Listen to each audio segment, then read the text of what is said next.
नमस्कार दोस्तों, आपके सामने स्क्रीन पर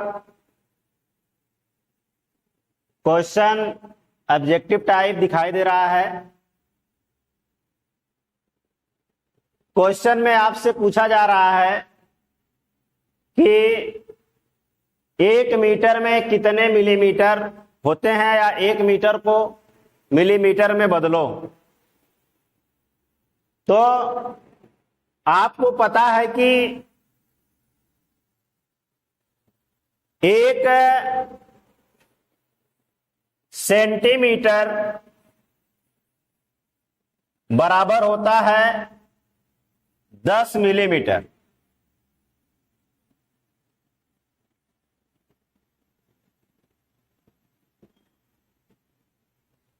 और 1 मीटर में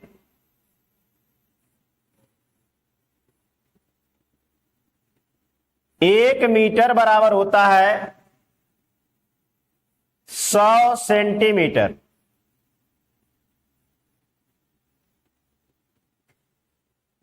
ऊपर लिखा गया है कि 1 सेंटीमीटर बराबर 10 मिलीमीटर।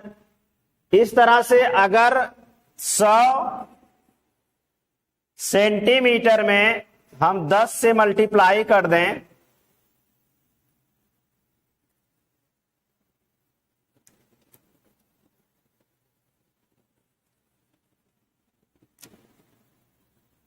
तो ये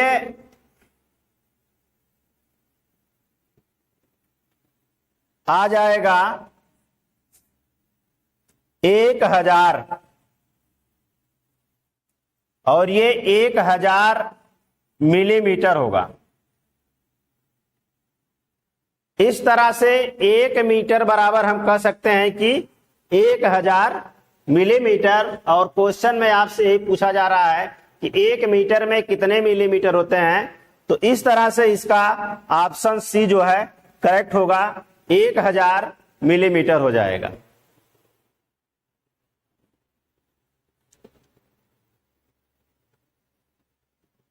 नेक्स्ट क्वेश्चन है,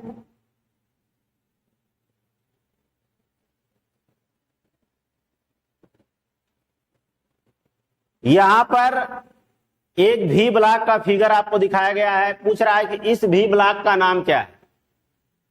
आप देख रहे हैं कि इसके साइड में भी एक एक खांचा कटा हुआ है और एक खांचा यहां भी कटा हुआ है। तो इसको हम कहते हैं लेबल।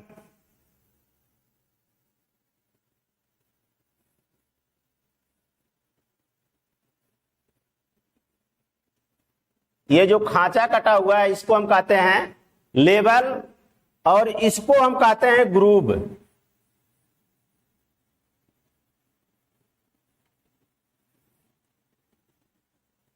एक खांचा यहां भी कटा हुआ है और एक खांचा इस तरह से यहां भी कटा हुआ है। तो ये हम कह सकते हैं कि सिंगल लेबल, सिंगल ग्रूव भी ब्लॉक। इसी से हम इसको स्पष्ट कर लेंगे कि ये किस टाइप्स का भी ब्लॉक है, सिंगल लेबल, सिंगल ग्रुप भी ब्लॉक। इसके ऑप्शन को देखते हैं हम। यहां पे देखिए दिया हुआ है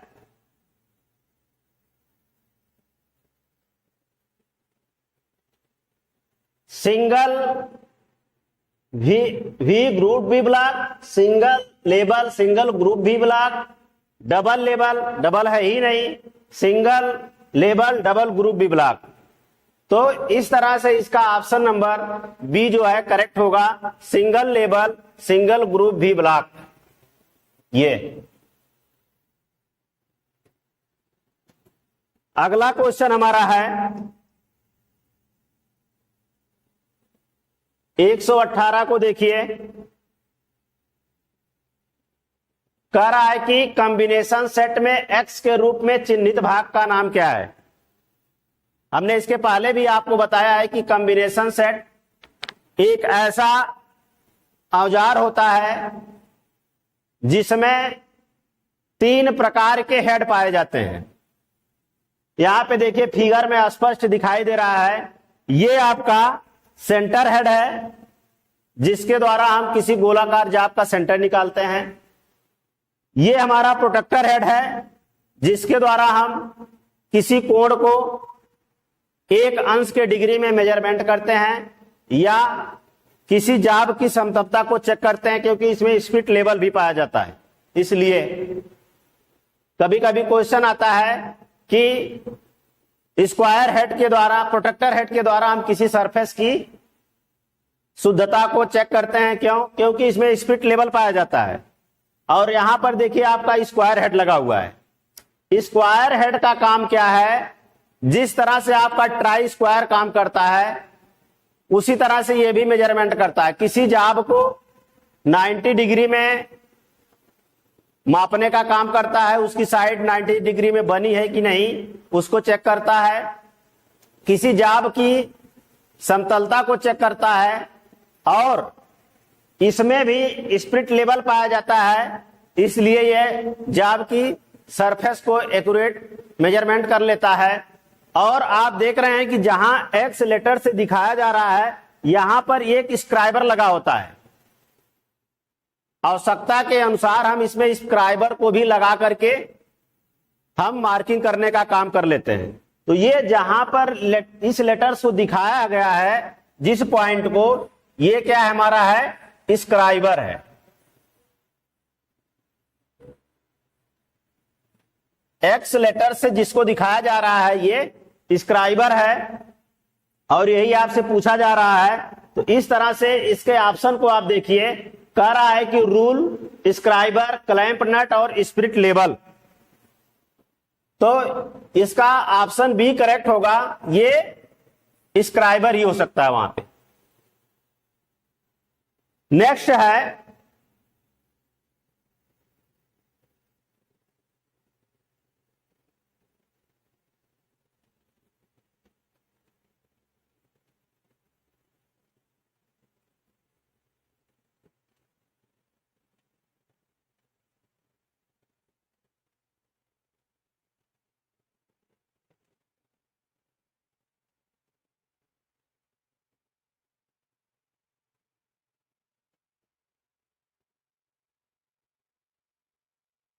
क्वेश्चन नंबर 119 को देखिए आप।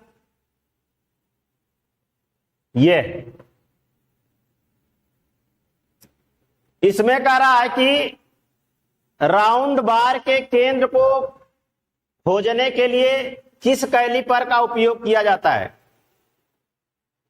Inside caliper, jenny caliper, vernier caliper और आउटसाइड कैलिपर।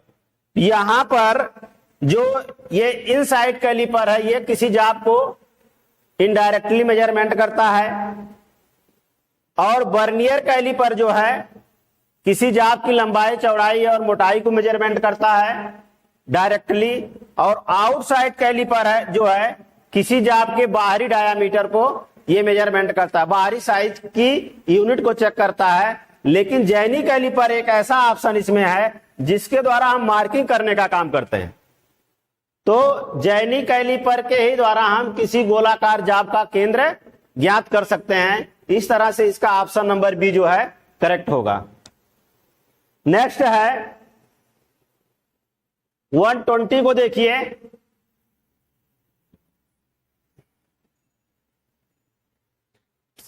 इसमें कह रहा है कि छेनी में ए से चिन्हित कोण का नाम क्या है? यहां पे देखिए, ये ए के द्वारा अल्फा, बीटा, गामा से ये 3 कोण आपको दिखाई दिया है, और आपसे पूछ रहा है कि इस कोण का क्या नाम है।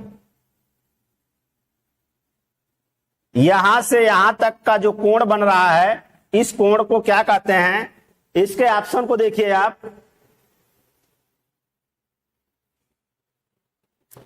इसमें दिया है रेक कोण, बैज कोण, कटिंग कोण और निकासी कोण। तो इस कोण को हम कहते हैं क्लियरेंस एंगल। इसको क्लियरेंस एंगल के नाम से जानते हैं।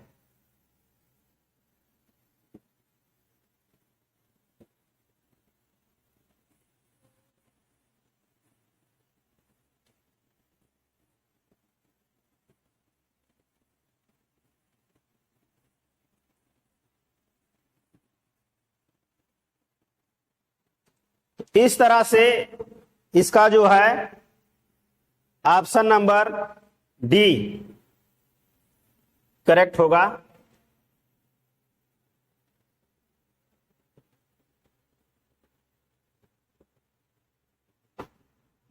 ये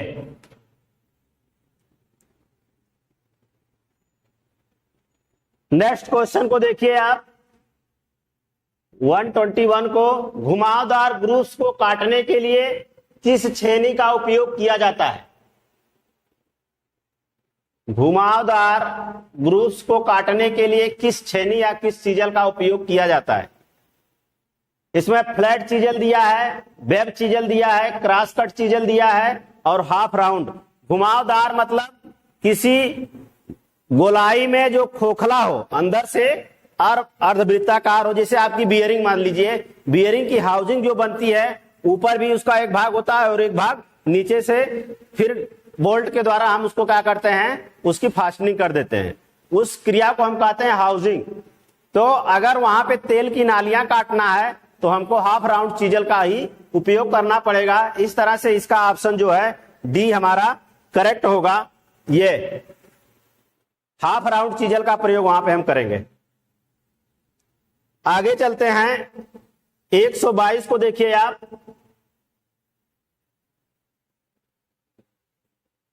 कह रहा है कि मार्किंग उद्देश्य के लिए उपयोग किए जाने वाले हथौड़े का वजन क्या होना चाहिए? मार्किंग करने के लिए हमको 250 ग्राम का हैमर उपयुक्त होता है, जिसके द्वारा हम वर्कशॉप में मार्किंग करने का काम कर लेते हैं।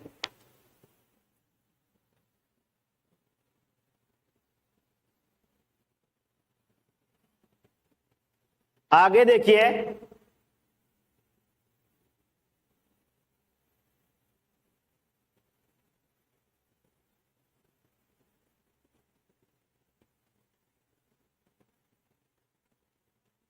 123 नंबर क्वेश्चन को देखिए आप। कह रहा है विकर्ण फाइलिंग के अनुमत तरीके का प्रभाव क्या है?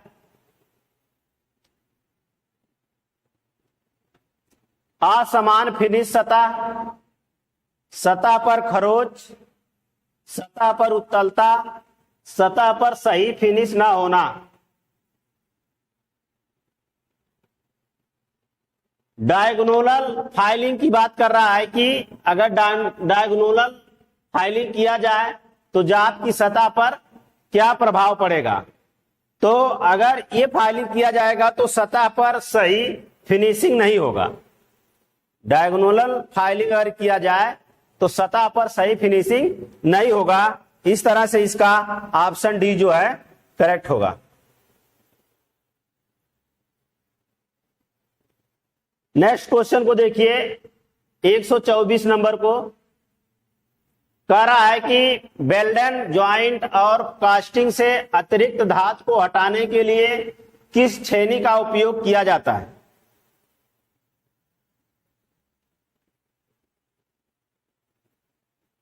वेल्डिंग करते समय या कास्टिंग के बाद जो सरप्लस मेटल होता है अगर उसको हटाना है, यहां पर ये कह रहा है कि उस समय हमको किस छेनी या किस चीजल का प्रयोग करना पड़ेगा।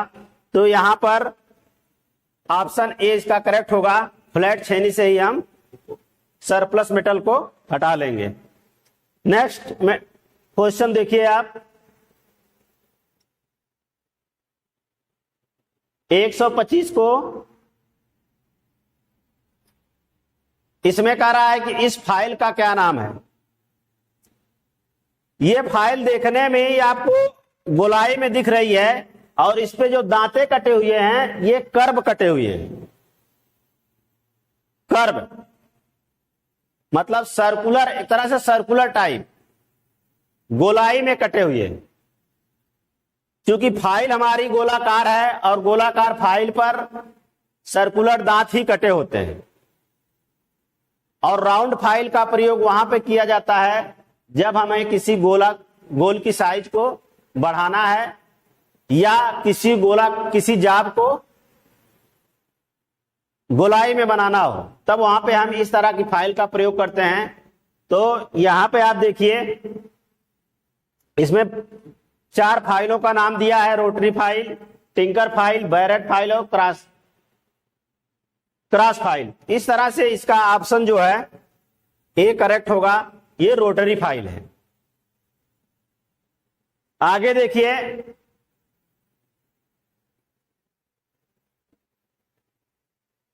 एक 126 को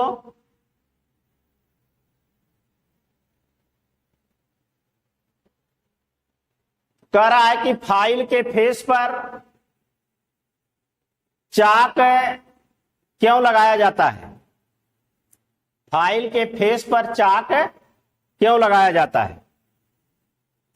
जब फाइलिंग करते हैं हम, और फाइलिंग करते करते जब धातु के कण उसके दांतों के बीच में फंस जाते हैं तो सही तरह से फाइल काम नहीं करती है। इस तरह से जो हमारा जाब होता है उसकी सतह जो होती है वो खराब हो जाती है। तो हम क्या करते हैं कि फाइल का जो फेस होता है जिसपे दांत कटे होते हैं वहां पे हम ब्लैक बोर्ड का चाक लगा देते हैं, जिससे फाइलिंग में हमको आसानी होती है। और इसके ऑप्शन को आप देखिए, यहां पर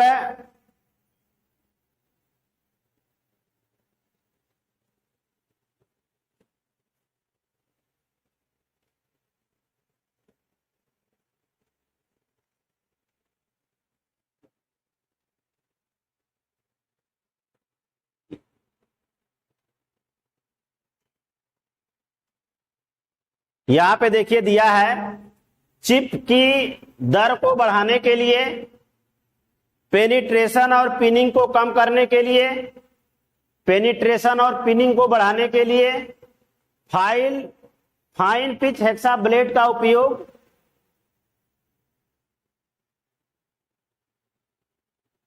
ये देखिए ये दूसरा क्वेश्चन था। तो यहां पे इसका ऑप्शन नंबर सी जो है करेक्ट होगा, ये सी, पेनिट्रेशन और पिनिंग को कम करने के लिए। नेक्स्ट क्वेश्चन है 127 को देखिए,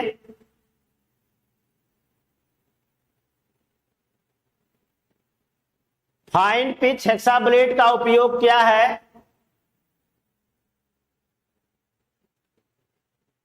एक दिन हमने बताया कि ये फाइन जो है ये हेक्सा ब्लेड का जो ग्रेड है, कोर्स होता है, मीडियम होता है, फाइन और वेरी फाइन।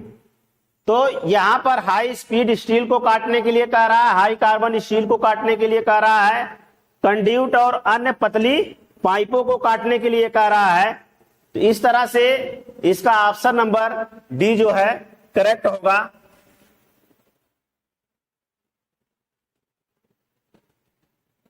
ये कंड्यूट और अन्य पतली पाइपों को काटने के लिए कम पिच वाले हेक्सा ब्लेड का प्रयोग किया जाता है। हाई कार्बन स्टील या हाई स्पीड स्टील को काटना होता है तो थोड़ा सा उसकी पिच और अधिक हो जाती है। अगला क्वेश्चन आप देखिए 128, ये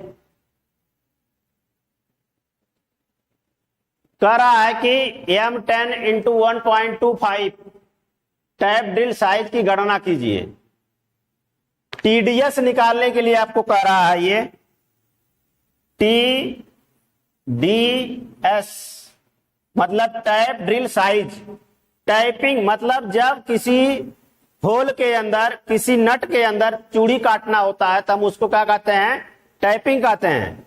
और जब किसी बोल्ट में चूड़ी काटना होता है तो वहां पे हम डाई का प्रयोग करते हैं। कहने का मतलब जब बाहरी चूड़ी काटना होता है तो वहां पे हम डाई का प्रयोग करते हैं, और जब अंदरूनी चूड़ी काटना होता है तब वहां पे हम टैप का प्रयोग करते हैं।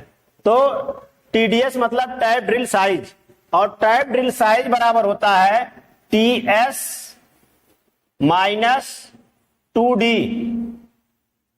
ये बराबर हो जाएगा TS tap size minus 2 into 0.61 into pitch. P की वैल्यू यहां पे दिया हुआ है 1.25। कभी कभी इस तरह से क्वेश्चन दे देता है और आपसे पूछता है कि 1.25 का क्या मतलब है, ये जो थ्रेड है उसकी पिच मानी जाती है और टैप की साइज को हम कैपिटल एम से दिखाते हैं। ये 10 जो है टैप की हमारी साइज है। इस तरह से हम यहाँ पे 10 रखेंगे और -2 इंटू 0.6 1 इंटू ये 1.25, इस तरह से इसको हम कैलकुलेट कर लेंगे। तब उस स्थिति में इसका आंसर आ जाएगा 8.7 मिलीमीटर।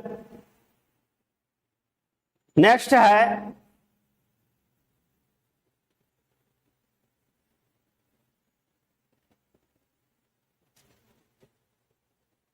129 को देखिए,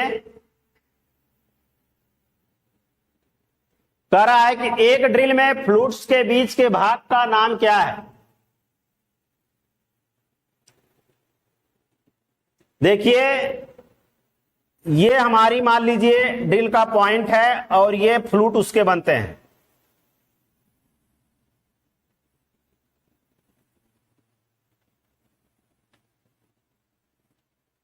ये ड्रिल का भाग हो गया थोड़ा से। जितने भी घुमावदार भाग हैं इसको हम फ्लूट कहते हैं। ये हमारा फ्लूट है जिसके द्वारा कटा हुआ चिप्स बाहर निकलता है और कूलेंट जो है गहराई तक प्रवेश कर जाता है। अब वो कह रहा है कि एक ड्रिल में फ्लूट के बीच के भाग का क्या नाम है। जो फ्लूट कटे हुए हैं यहां पर इसका कुछ मेटल धातु बचा होता है जो इसको मजबूती प्रदान करता है। कभी कभी क्वेश्चन आता है कि ड्रिल का वह कौन सा भाग है जो ड्रिल को मजबूती प्रदान करता है, तो ये इसका वेब है।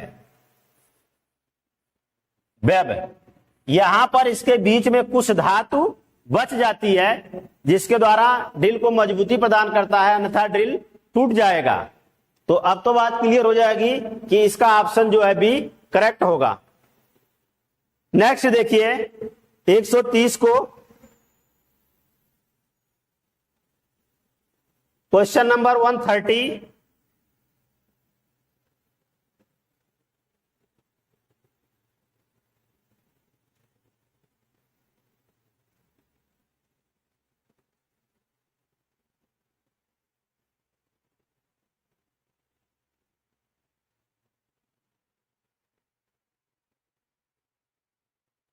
कह रहा है कि इस बर्नियर बेबल प्रोटेक्टर की रीडिंग क्या है। देखिए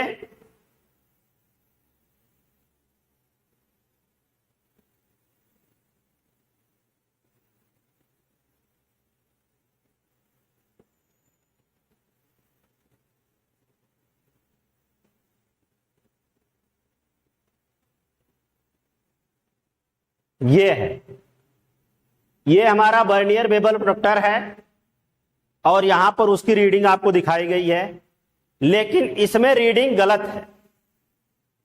देखिए बर्नियर बेबल प्रोटेक्टर जो होता है वो किसी कोण को हमने बताया कि 5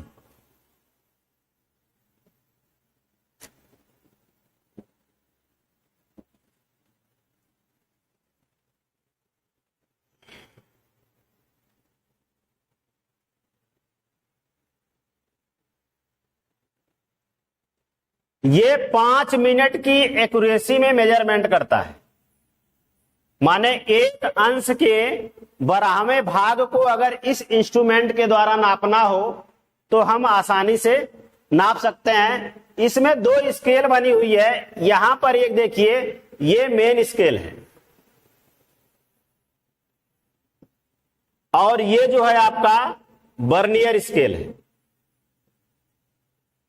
यहां पे आप देख रहे हैं 0 दिखाई जो दे रहा है, इसके इधर भी समान डिवाइडेशन हुआ है और इसके इधर भी समान डिवाइडेशन हुआ है। मतलब कि 2 बड़ी रेखाओं के बीच में 3 खाने आपको दिखाई दे रहे हैं और एक खाने की वैल्यू जो है 5 मिनट है। इस तरह से ये टोटल कितना हो जाएगा, 15 मिनट।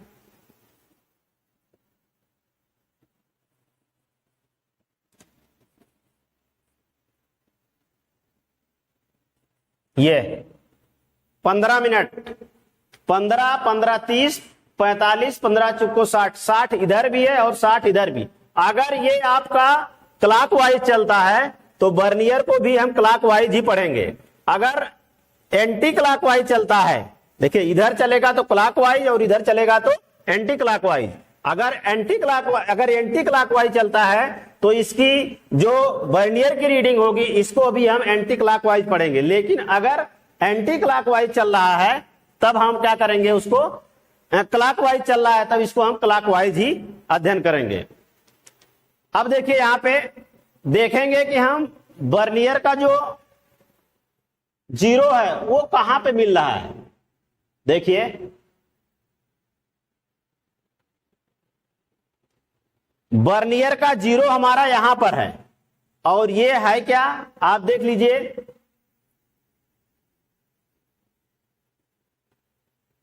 चूंकि वर्नियर का जो ये वर्नियर का जो अल्पत वो रीडिंग है वो एंटी क्लॉकवाइज आपको दिखाया जा रहा है, इसलिए हम यहां पर भी एंटी क्लॉकवाइज चलेंगे। ठीक, तो यहां पे इसका जीरो है 10, 20, 20 है और 20 के बाद आप देख रहे हैं 21, 21 अंश, 21 अंश तो ये 21 और 22, 22 अंश ये पूरा खुला हुआ है, 22 अंश। अब मिनट में कितना खुला हुआ है आप देख रहे हैं, 30वीं लाइन ऊपर के किसी रेखा से मिला रहा है, तो इस तरह से 22 अंश 30 मिनट हो जाएगा जो ऑप्शन में नहीं है। तो अगर आपको पढ़ना है तो इस तरह से इसकी रीडिंग आप आसानी से पढ़ सकते हैं कि अगर आपका वर्नियर एंटी क्लॉकवाइज चल रहा है तो रीडिंग को भी हम मेन स्केल से एंटी क्लॉकवाइज और वर्नियर में भी एंटी क्लॉकवाइज पढ़ेंगे। अगर आपका क्लॉकवाइज चल रहा है तो सारी रीडिंग को हम क्लॉकवाइज ही पढ़ेंगे। तो इस तरह से इसमें कोई ऑप्शन नहीं है जो ऑप्शन में रंग दिया है, इसका आंसर 20 22 अंश 30 मिनट हो जाएगा। आगे देखते हैं 131 को देखिए, कह रहा है कि बाहरी माइक्रोमीटर का कौन सा भाग मापने की सतह के बीच एक समान दबाव सुनिश्चित करता है। देखिए वर्नियर ये माइक्रोमीटर एक ऐसा मेजरिंग टूल्स होता है जो किसी जाप की गहराई, लंबाई, चौड़ाई को मेजरमेंट करता है और ये 0.01 मिलीमीटर और ब्रिटिश सिस्टम में 0.0001 इंच की एक्यूरेसी में मेजरमेंट कर लेता है। तो इस तरह से कह रहा है कि जब आप उसके एनविल और स्पिंडल के फेस को आपस में मिलाते हो, ऐसे मिलाते हैं हम दोनों, ये मान लीजिए आपकी एनविल हो गई और ये स्पिंडल हो गई, दोनों जाकर के यहां पे सट जाती है और ये अच्छी तरह से सटी है या नहीं। इस स्थिति में आप जब माइक्रोमीटर को लेंगे, यहां दाहिने साइड का जो उसका भाग होता है उसको हम क्या कहते हैं, रैचेट स्टाफ। रैचेट स्टाफ को घुमाते हैं और उस सीमा तक घुमाते हैं जब 3 बार चट चट की आवाज ना आ जाए, तब तक उसको घुमाते रहते हैं। जब 3 बार वहां से चट चट की आवाज आए तब आप समझ लीजिए कि उसके एनविल का फेस और स्पिंडल का फेस दोनों अच्छी तरह से जा करके सट गया है। अब आप सही रीडिंग आपको ये बता देगा। तो यहां पर आप देख रहे हैं निहाई है जो माइक्रोमीटर का भाग नहीं है, नोक है, ये थिम्बल ये माइक्रोमीटर का भाग है लेकिन वहां पर इसका कोई रोल नहीं है। स्पिंडल लॉक यहां पर इसका भी कोई रोल नहीं है जो कि उसको घुमाती हो। यहां पर रैचेट स्टाफ ही इसका एक भाग है जो आपके स्पिंडल को घुमाने का काम करता है, क्योंकि स्पिंडल का संबंध आपके रैचेट स्टाफ पे होता है। तो इस तरह से इसका ऑप्शन जो है ये डी करेक्ट होगा। रैचेट स्टाफ सुनिश्चित करता है, मतलब एक समान दाब वहां पे डालता है। तो कभी भी माइक्रोमीटर का यूज करते समय जब आप घुमाते हैं तो रैचेट स्टाफ के द्वारा ही आपको घुमाना चाहिए, अन्यथा माइक्रोमीटर की एक्यूरेसी समाप्त हो जाएगी। नेक्स्ट देखिए क्वेश्चन नंबर 132 को देखिए।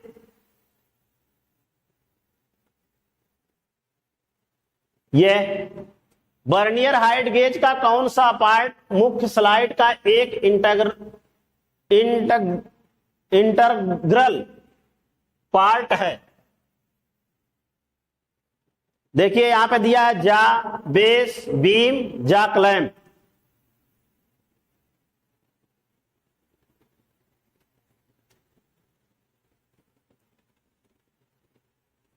माइक्रोमीटर में जा जो होता है इसका मुख्य स्लाइड का ये भाग होता है।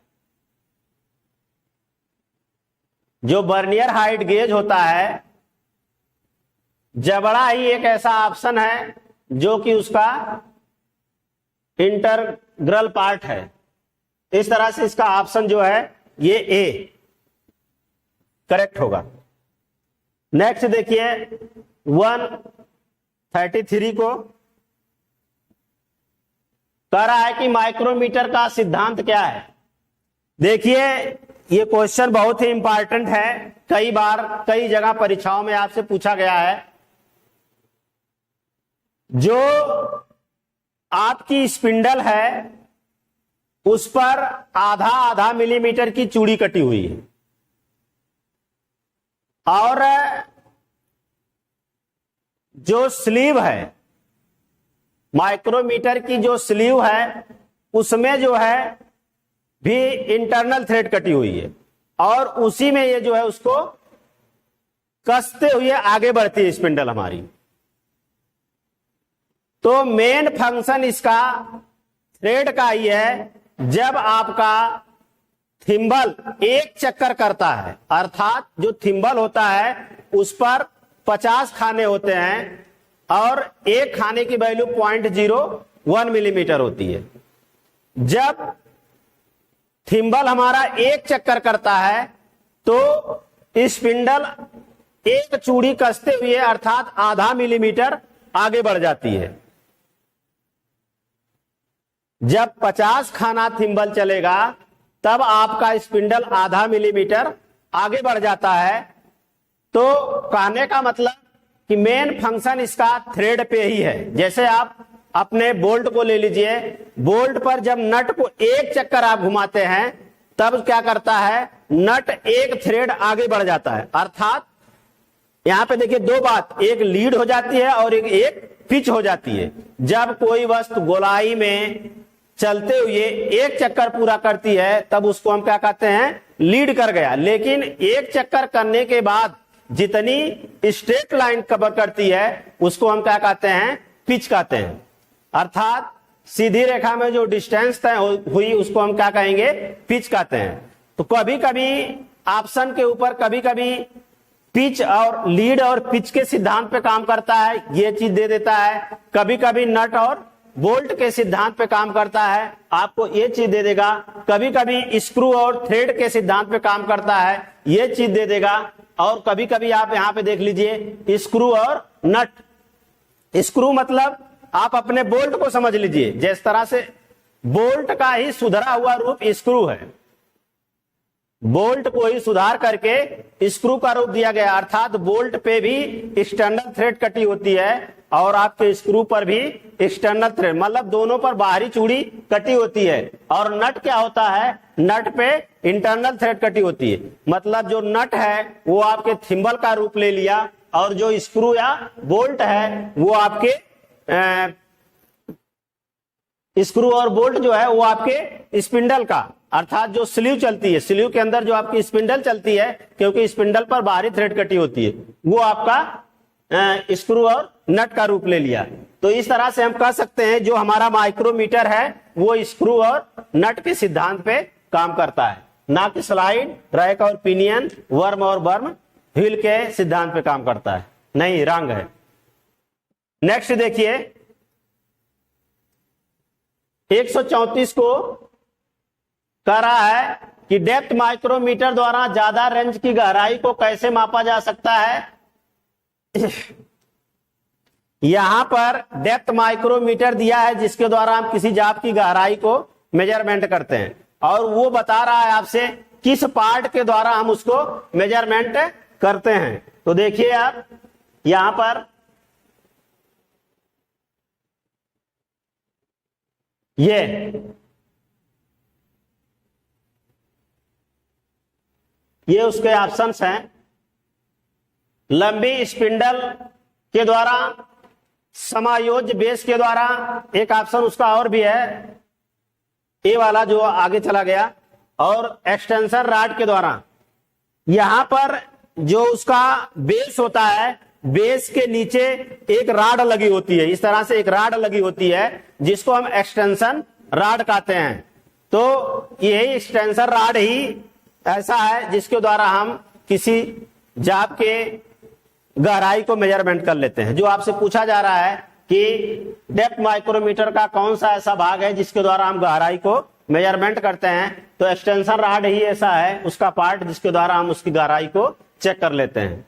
नेक्स्ट देखिए 135 को देखिए आप। ये कह रहा है कि इस इंच माइक्रोमीटर की रीडिंग क्या है। हमने एक दिन बताया आपको कि 1 इंच को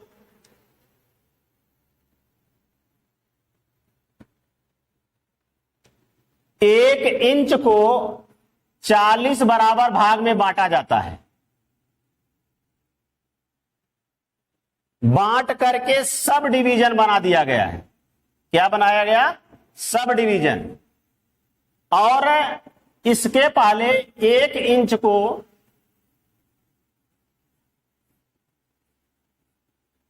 10 बराबर भाग में बांट करके मेन डिवीजन बनाया गया।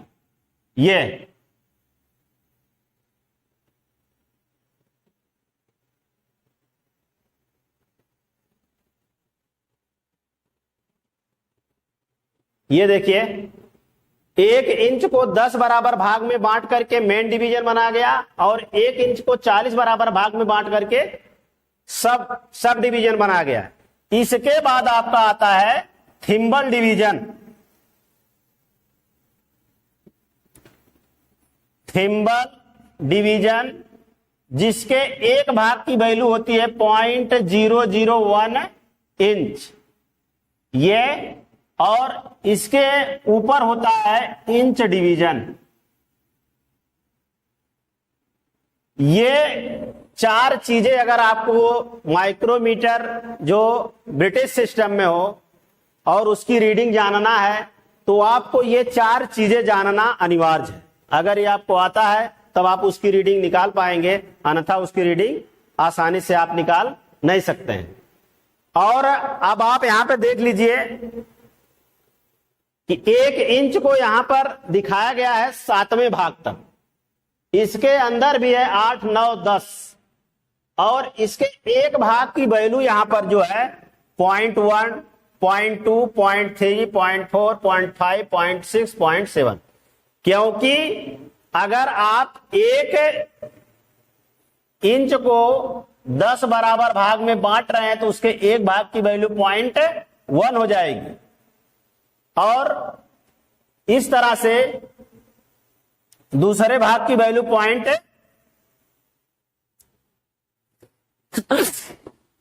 हो जाएगी। क्योंकि अगर 2 को 10 से डिवाइड करेंगे आप, ये 0.2 आ जाएगी। इस तरह से आप बांटते जाएंगे, लास्ट में आपको 1 इंच मिल जाएगा। यहां पे आप देखिए जो मेन डिवीजन हमारा है ये क्या है?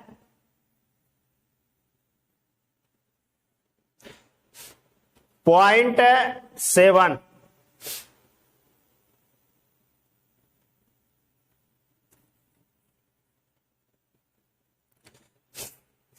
.700।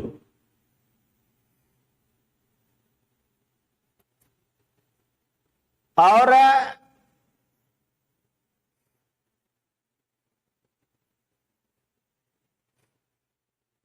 जब सब डिवीजन पे आप आएंगे तो आप देख रहे हैं 1, 2, 3, 1, 2, 3 सब डिवीजन इसमें है।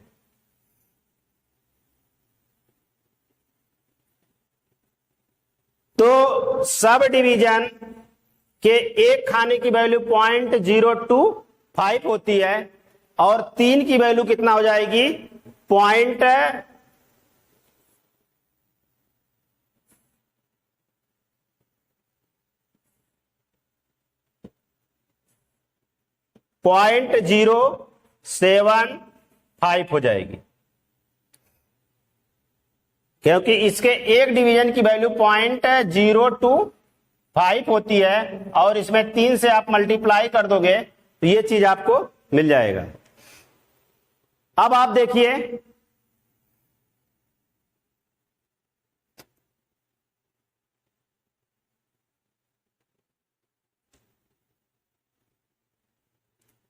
थिम्बल को, आप देखिए इसके बाद यहां पर 10 है, 10, 11 और 12। बारहवीं लाइन इसके डाटम लाइन से मिल रही है। अगर आप इसको ऐसे चलाएंगे तो देखिए 10, 11 बारहवीं लाइन इससे मिल रही, 12, 13, 14, 15। तो बारहवीं जब इससे मिल रही है तो अब आपको यहां पे थिम्बल डिवीजन जब निकालना होगा, ये हो जाएगा, यहां पे देखिए 12 गुणे 0.001 इंच, और जब इसमें 12 का आप मल्टीप्लाई कर देंगे तो 0.012 आ जाएगा। और इसको आप अगर प्लस कर दोगे तो 5, 2, 7, 7, 1, 8 और ये 7, ये पॉइंट हो जाएगा। इस तरह से ये इस इंस्ट्रूमेंट की रीडिंग हो जाएगी 0.787 और ऑप्शन नंबर बी जो है आपका करेक्ट होगा। यहीं पर हम इस टॉपिक को यहीं पे विराम देते हैं। इसके आगे हम आपको नेक्स्ट वीडियो में बताएंगे। Thank you very much.